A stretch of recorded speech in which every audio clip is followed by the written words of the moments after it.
Afternoon. Today I'm doing a talk on effective communication.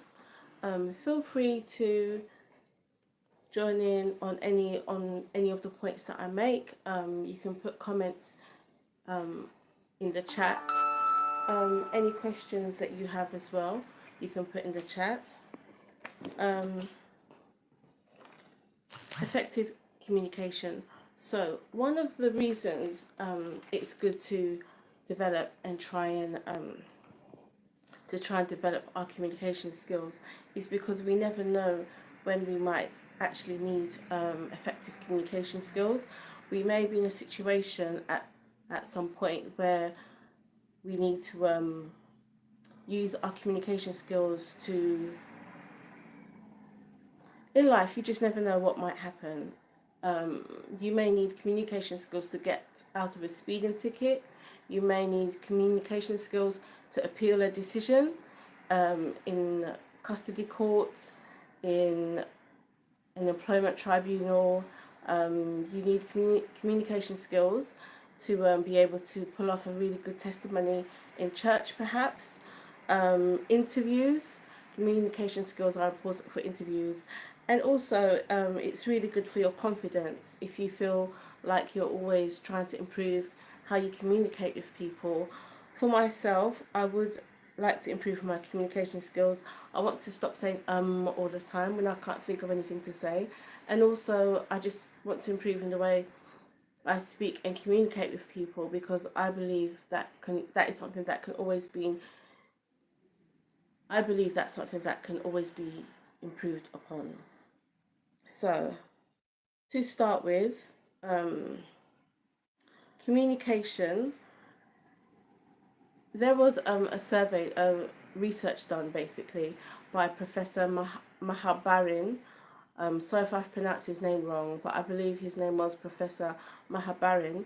And what he concluded at the end of the study is that communication is only 7% verbal and 93% non-verbal. So what's quite interesting about those statistics is that verbal communication, is only 7% of a conversation, and 93% is non-verbal. Of the non-verbal communication, 55% of non-verbal is body language, and 38% is tone. What I will say is, when people do communicate with you, we probably don't realize, but we go more by their body language, by the way they say things, and by their tone. So regardless of what they say, if there's a mismatch between their facial expressions, between their tone and their body language, we don't usually hear the message that they're saying verbally. Rather, we hear the message they're saying non-verbally. So if I say something like, "I'm really glad to be here," that doesn't ring true because of my facial expressions. But if I say, "I'm really glad to be here," that doesn't ring true either because of my tone. So that's just an example of how your facial expressions, your body language can either damage or improve your verbal communication. So what does this mean? This means that when you do speak to somebody face to face, whether it's in an interview, whether it's in a relationship, or it could be at church, or it could just be interacting with maybe an immigration official or your boss, they're not just listening to what you say, they're listening to how you say it. So they'll be looking. So if my boss is speaking to me, they're also going to go by my facial expressions, they're going to go by my body language, and they're going to go by my tone. So it's a whole package. So one of the ways that we can improve on effective communication is by seeing the way we deliver our messages. Body language could be, there's some poses that look closed. So if you're crossing your arms and you've turned away from someone and you say, "Do you need help?" Okay, they're going to look at your crossed arms. They're going to look at the fact that you're turned away from them. They're going to hear the fact that you've spoken abruptly, And although you've offered to help them, they're going to go by those non-verbal cues and assume that you don't want to help them. So that's another example. When we do want to communicate effectively, we need to look at our whole package. So that would be our tone, our facial expressions, our body language, and any other non-verbal cues. Communication in 2025 can be one of many things. It may be online, some meetings with our bosses or at university or college, some of the meetings. Hi, Ian. Oh, hi, Alberto. Um, so the topic today is effective communication and how we can improve the way we communicate with different people. So it may be communication with our work colleagues. It could be with our friends. It could be maybe we're appealing a decision somewhere. So I'm going through effective communication. So what I've covered so far is communication is 7% verbal and 93% non-verbal. Really? Oh, I'll need to fix that. I'm not sure if I can fix it now, but I take that feedback on board, and I have another live on Wednesday. I'll make sure I can figure out what I've done wrong or what I can do to improve the quality of the video.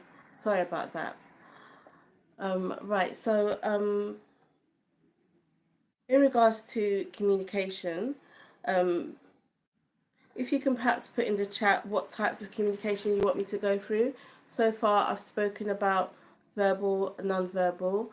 So that would be facial expressions, body language, tone of voice. Also, as well, in regards to communication, it's important not to underestimate the power of non-communication. So it's not necessarily what we say, it's the way that we say it. So lots of people, before they listen to what we say, they go by how we come across. So in regards to communication, it's very important to understand how effective what we don't say is. Also, as well, in regards to communications, I would say the most difficult part of communicating is listening. There's different types of listening. You can listen to somebody, you can listen to what they're saying, or you could actively listen. So actively listening is when you make it clear that you are listening to somebody. So when say if somebody's speaking to me and I'm just staring at them, obviously I can hear what they're saying and I am listening, especially if I'm just stood in front of them. But active listening would be things like nodding when they're speaking to me, or just agreeing, like, I see, yes, of course, yes. And as well, if they make a joke and it's appropriate, I'd maybe laugh, like, oh, So active listening is when you demonstrate that you are obviously listening to that person. Active listening is very important because it can sometimes encourage people to speak further and to say more things. So, active listening is a huge part of communication. Also, when we are actively listening, we're also making note of how the person appears. So, while we're listening actively, we're also considering their tone, their demeanor, how they're coming across, and we use all that information to assess what that person is trying to communicate with us. So I personally think that the most difficult part of communication is listening effectively, and you can't. I don't believe. I don't believe you can truly communicate with somebody unless you listen to them and unless you make it obvious you're listening to them. So active listening is a huge part of communication. Also, empathy. Empathy is really important when you're communicating with someone. In regards to empathy, empathy isn't agreeing with somebody. I mean, you can have empathy for somebody speaking to you and you can have empathy but not agree with that person. So an example of empathy would be understanding what that person is saying, or understanding where that person's coming from. So if somebody is speaking to me on a subject, I can say, I can empathize with their points, I can empathize with where they're coming from, but I don't necessarily need to agree with what they're saying. So having empathy for someone isn't necessarily agreeing with them, and that's also another part of communication, to be able to show that you're empathizing with that person. So being able to demonstrate that you can understand their points, you can understand their viewpoints, you're happy to listen. However, these are your thoughts. So effective communication isn't just agreeing with everybody on everything they say. You can be a great communicator and not have one shred of agreement with anybody. So effective communication isn't becoming a yes person, agreeing to everything that everybody says and never disagreeing with anyone. It's having empathy for that person, and whether you agree or disagree, being then able to express that polite in a polite manner. Um, Also, giving feedback is an effective form of communication. When you give feedback to somebody, they're able to see that you have understood what they've said. They're able to see that you have processed the information that they've shared with you. So feedback is very important, constructive feedback. So in regards to effective communication, an important part is active listening. And so the people in the chat that have given feedback and have asked questions, that's active listening. That's showing somebody that you're listening and you're giving feedback. In regards to the glitchy video that Ian brought up, that's really helpful because it shows that they've watched the video and this is their feedback. Alberto's asked what the topic is. That's active listening. So it's a response to what I've said. Wendy's gone long. That's a response as well. So all this is active listening. Empathy is important in communication. Being able to empathize with people, being able to understand their viewpoints, know where they're coming from, and perhaps not necessarily agree with them, which is fine, but being able to empathize. And also giving feedback. That's another good part of communication. Again, the different forms of communication in 2025 is verbal, non-verbal, online, in writing, in person, and by the telephone.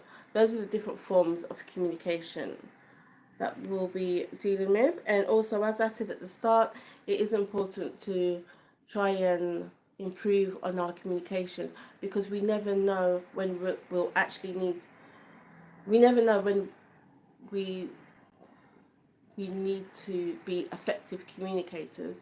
And also, I find personally that it just makes your course in life a bit smoother because you're able to quickly build up a rapport with somebody.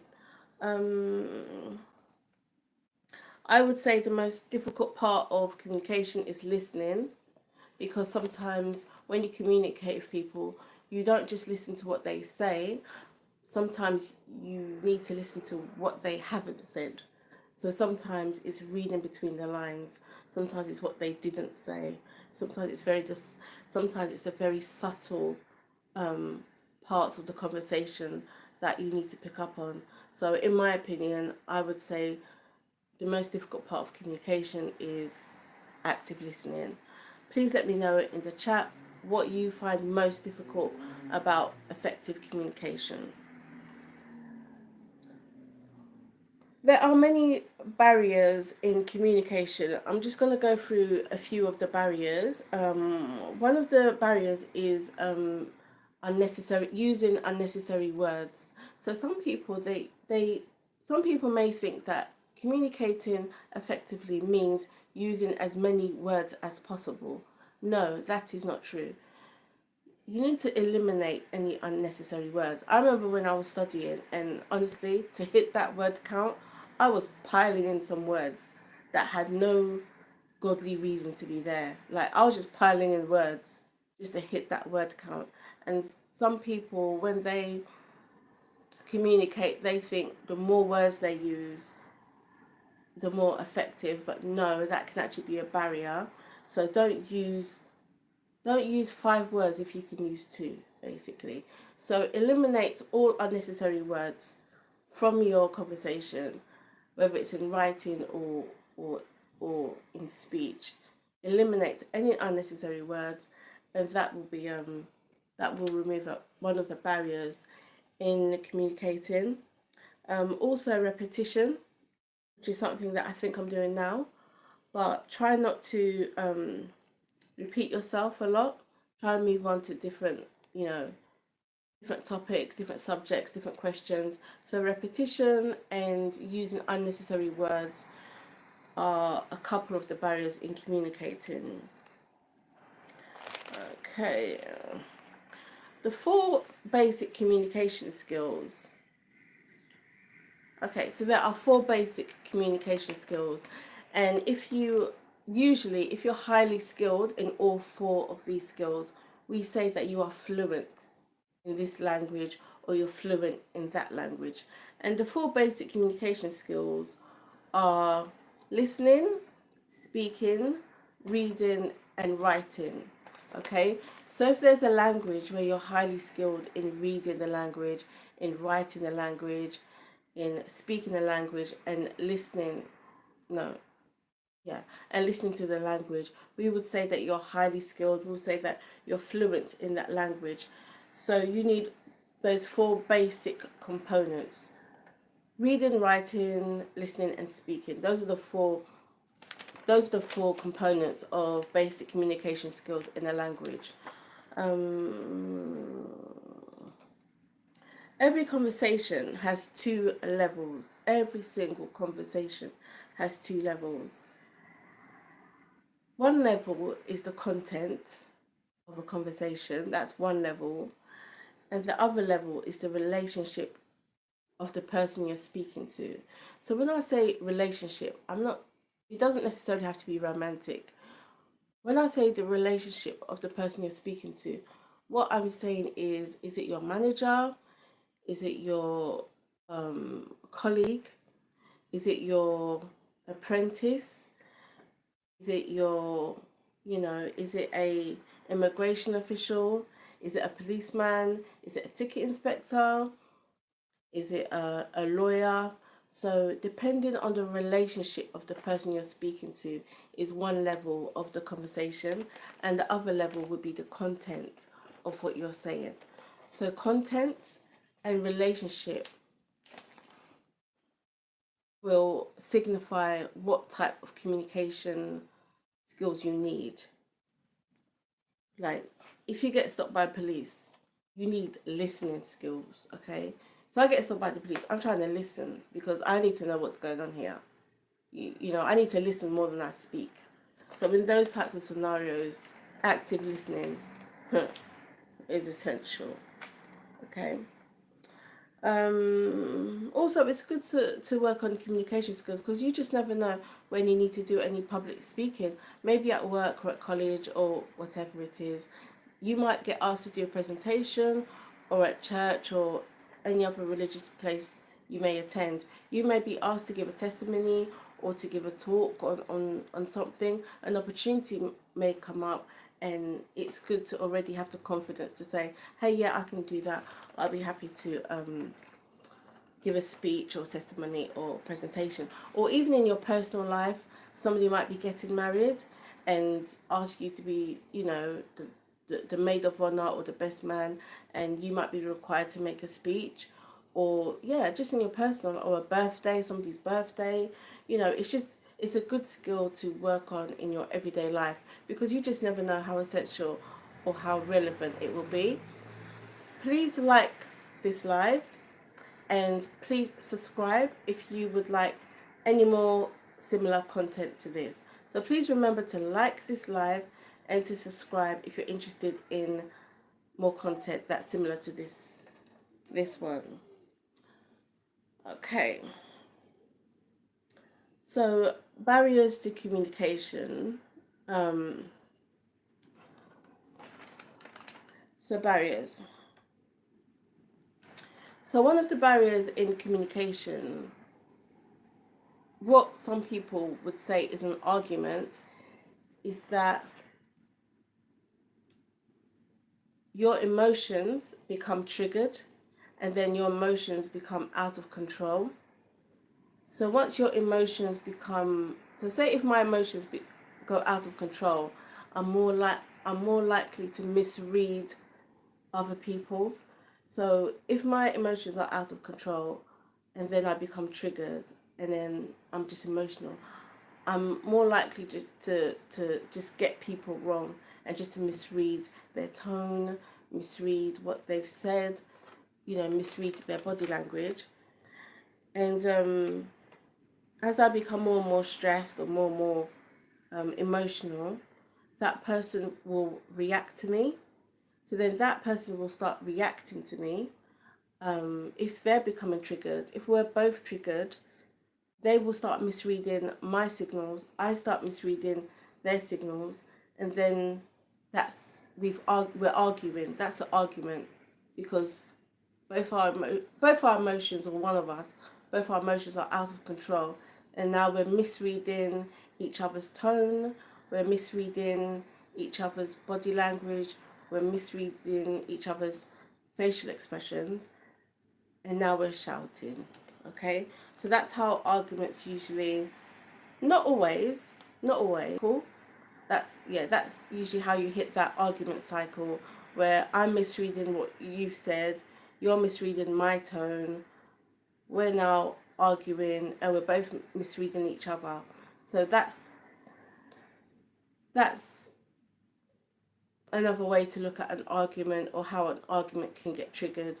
Our communication has broken down and we're both misreading each other and misreading our body language and tone. And the more and more we misunderstand each other, or the further and further apart we feel from each other, the louder and louder we shout. Other barriers to effective communication, poor listening. That's what I've just said. Slang. Some people use slang words, and if you don't know what the slang words mean, it can become a barrier to your communication. So if you go to a different area or a different country and people start using slang, sometimes things can become out of context and you don't know if this person is being friendly, if they're being unfriendly, if they're being respectful, if they're being disrespectful, because you may not know what the context of that slang word is.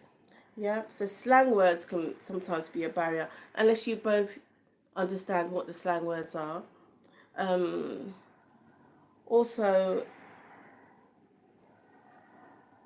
bad manners can be a barrier in communications. So when I say poor manners,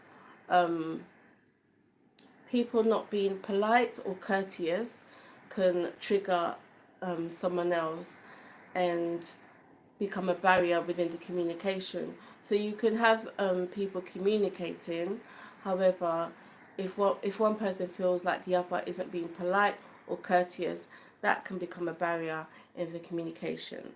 Please like my live and please subscribe if you're interested in more similar content. Please like my live, please. Okay.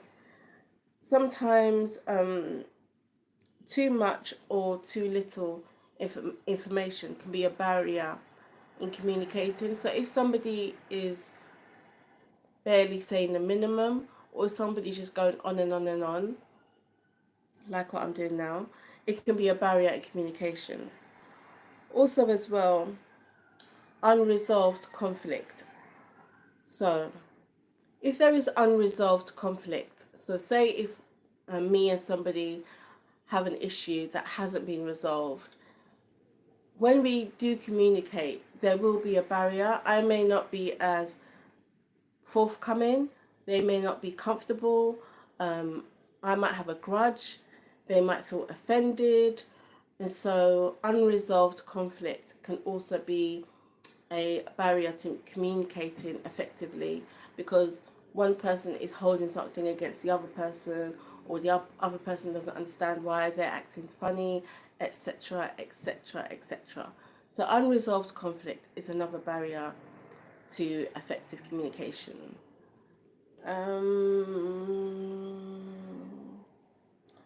As I said earlier, unnecessary use of jargon can be a barrier to communication.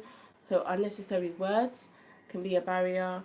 And also mismatched community styles, meaning if one person is speaking in a professional manner and another person is using slang, it doesn't really flow.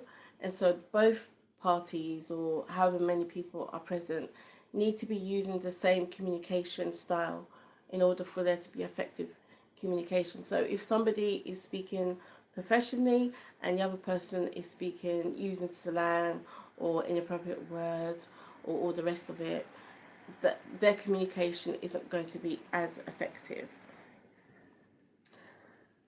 Right, so in regards to settings, sometimes you need to put into context what setting you're in. So if you're speaking to your elders, there's a certain way that you would speak to your elders. If you're speaking to your friends, you speak to your friends a certain way. If you're at home with your partner, you speak another way. And if you're addressing your children, that's a different way.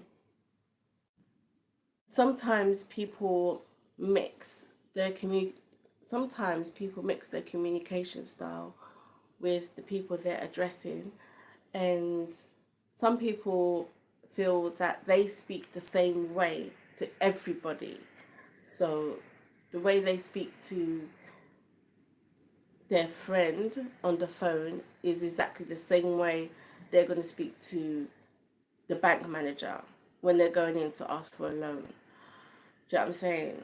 So you need to probably review your communication styles and how you speak to different people.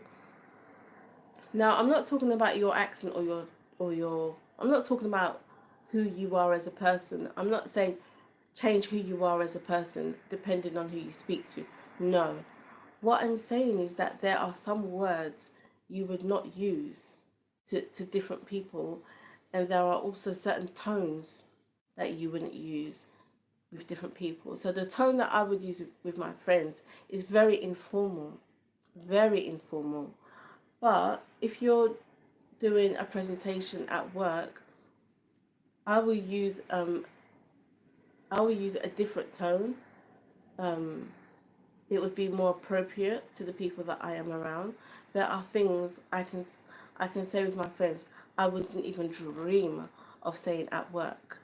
Do you see what I mean? So there's just certain things, yep, I can say with my friends, I can say with my partner, but when I'm at work, or if I'm in front of my bank manager, or if I'm, speaking with my pastor, or if I'm speaking with some elders, I would never use the same type of words in a conversation, and my tone would change. Obviously, with my elders, it would be respectful. I mean, I'm still respectful to people that are younger than me. I'm not saying I'm going to be rude to people because they're not my elders. I'm just saying that at times you need to pick and choose how you're carrying yourself depending on which setting you're in. I know some people will say, "Oh, I'm just myself. I'm myself with everybody I talk to." Okay, okay. My advice is check your settings, where you are, and how you talk to different people. Um, so good leaders, very good leaders, listen more than they speak. And I think there's a verse in the Bible as well about that. The most effective communicators are also good at active listening and are happy to receive feedback. So, the most effective communicators have very strong active listening skills and are also open to any feedback. So, obviously, we've been given 2 ears and 1 mouth, which means we need to listen more than we speak. So, at times, we need to be open to feedback, or if we're making new friends or if we're networking, it would help to be a lot more curious about people. So when I say be curious about people, I mean, say if I'm making new friends, I'll be like, oh hi, da da da da da. Oh, da da da. Where did you study? I studied here. Or I'll be like, oh, you know, oh, have you watched so and so? You know, like it's good to invite people to talk about themselves. Everybody likes to talk about themselves. Everybody, yeah. And so if you're making new friends, or if you're trying to have a rapport with someone, or if you're trying to network or get people to open up, it's always helpful to ask open-ended questions. Now, if I am asking open-ended questions, I will also give information about myself, because I can't just become a detective and be asking hundreds and hundreds and hundreds of questions. If I'm making friends, yes, I'll ask questions, but I will also talk about myself. Say, hey, I do this as a job. What do you do? Oh, I studied here. Where did you study? So then that way, there's no imbalance of information going on, because some people don't feel comfortable hearing lots of questions and you haven't told me anything. So sometimes when you're trying to build rapport with people, it is good to try and get to know them by asking questions, but also make yourself vulnerable too, so that there's no imbalance of information being shared. Please like my live, please. Who will be the first person to like my live? I really want someone to like my live. I would really appreciate it, honestly. Even if you don't subscribe, if you can just like the live, it would go a long way for me. You'd make my day. Um, Effective communication can also be impacted by how confident you appear to be. So make note, I'm not saying that you need to be confident. I'm just saying that you need to appear to be confident. So so regardless of if you so regardless whether so sorry, whether or not you feel confident, it's always helpful to appear confident. So appearing confident can be eye contact, um, using gestures to make your points. So feeling comfortable enough to use your hands to address different points that you're making. Um, Also, it's important for your facial expression to match what you actually say. Also, reduce nervous habits. So if you always do something when you're nervous, like if you're always, biting your nails or anything, it's always a good idea to just reduce doing that. And also speak slowly and steadily. Okay, so that is the end of my live. I just wanted to discuss effective communication. I am going on live again on Wednesday to discuss how much does a broken heart cost. I hope some of you will be able to join me then. It will only be about half an hour as well. But yeah, I hope you have a good week at work. Thank you for tuning in. Please like my live. Even if, number one, please subscribe to my channel. I'm trying to get to 500. But deep down, I'm trying to get to 1,000. But for now, I'm just going to say I'm trying to get to 500. So please like the live and subscribe to my channel. Thank you for joining my live today, and have a good week. Thank you. Bye.